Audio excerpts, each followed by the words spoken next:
At present, there are nearly 50 people on the crowdfunding website GoFundMe who have used the words universal credit in their plea. These benefits claimants are asking for money to help them through difficult times caused by the flaws in the Universal Credit UC system, which is currently being rolled out across the country. The controversial new benefit sees claimants waiting up to 6 weeks for their first payment, causing many to turn to food banks, and now crowdfunding websites, to get by. It just felt hugely degrading, says Heather, a 40-year-old single mother who claims UC and set up a GoFundMe page. It was just somehow easier to put it on the internet and ask strangers to help me than it was to ask anybody that I knew. GoFundMe is just one of many crowdfunding websites which allow people to raise money for personal causes. The fact that individuals have been forced to use these sites to afford healthcare or funeral costs is often considered dystopian, an opinion that will probably become more widespread if UC pleas continue to increase as the benefit is rolled out. They have never got a payment right yet, writes one woman on her funding page titled Homeless with 2 Children. Another writes, myself and my young daughter are facing eviction. On another website, Just Giving, a man says a mix-up with UC means he has been left without food or money for 3 weeks. On Crowdfunder, yet another site, people are trying to raise money on behalf of a woman who appeared on BBC News talking about the 8-month delay in her first UC payment. It's really embarrassing to have to ask for help.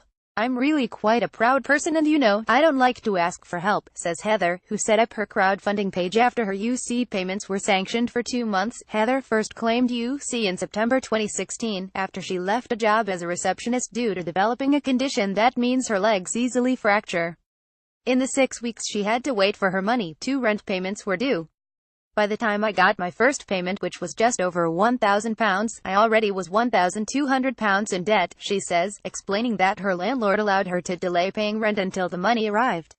Then February happened and it was just a massive disaster.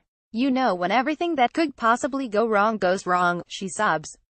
In February 2017, Heather's home had a power cut, as her severely asthmatic 9-year-old son requires a plug-in nebulizer to help his breathing. Heather called an ambulance. By 10 p.m. my baby was sedated and being treated intravenously in intensive care, Heather wrote on her crowdfunding page. As she was with her son in the hospital, she then missed her job center appointment.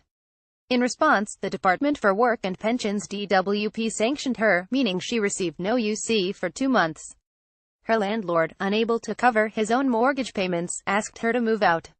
I had letters from the hospital saying that I was there, but the DWP just weren't listening, says Heather. The people at the job center were very sympathetic, but they couldn't do anything because you have to speak to people at Universal Credit, and the people at the Universal Credit helpline were saying that they were very sorry, but because I'd missed the appointment, I couldn't do anything. I tried everything that I possibly could to get them to change their mind. The charity Citizens Advice recently warned that UC can cause families to spiral into debt, something that then happened to Heather. This cycle has started where I'm having to get payday loans to pay back the money to my old landlord, and it's just horrible. It's really, really horrible. Heather blames the initial 6-week wait for her situation. I've not been at a point where I've been able to stop the effects of that happening, she says. A combination of those first 6 weeks and then the sanction a few months later, it completely broke me. It just destroyed every ounce of life that I had. It was one of the nurses at the hospital who suggested Heather turn to crowdfunding. Many UC claimants who use these sites appear to see them as a last resort. I just didn't know what else to do, writes a man who crowdfunded after problems with the UC helpline, which can cost up to 55 p.a. minute. Yet despite this desperation, many of these crowdfunders have raised nothing, with many others raising between just £5 and £12. It's horrible because it just feels like people think you're really lazy or that you're not working because you can't be bothered, explains Heather, when I ask how it felt to raise no money on GoFundMe. It's so far from the truth. I've started an open university course so that I can get a better job and get myself out of this situation.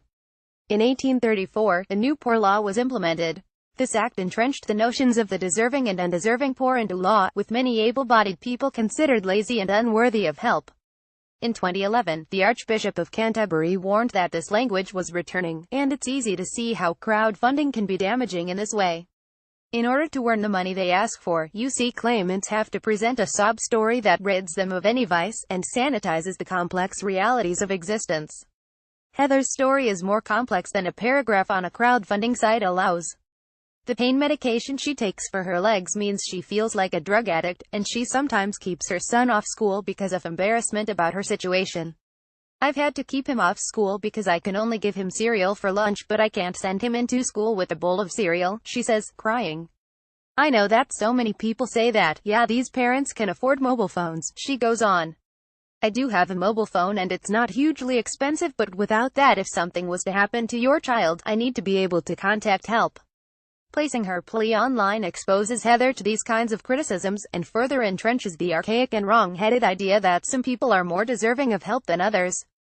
David Finch, a senior economic analyst at the think tank Resolution Foundation, says of the trend people turning to crowdfunding sites while they wait for their UC payments to arrive shows that they are struggling to cope with a 6-week wait, and calls into question whether the advance payments system is working properly. Universal credit has the potential to be a transformative welfare reform, but critical design faults are undermining it and causing real hardship. The 6-week wait for UC payments is just one of many problems that need repairing before millions of people are moved on to the new system. As UC continues to be rolled out across the country, it seems likely that more and more claimants will turn to crowdfunding.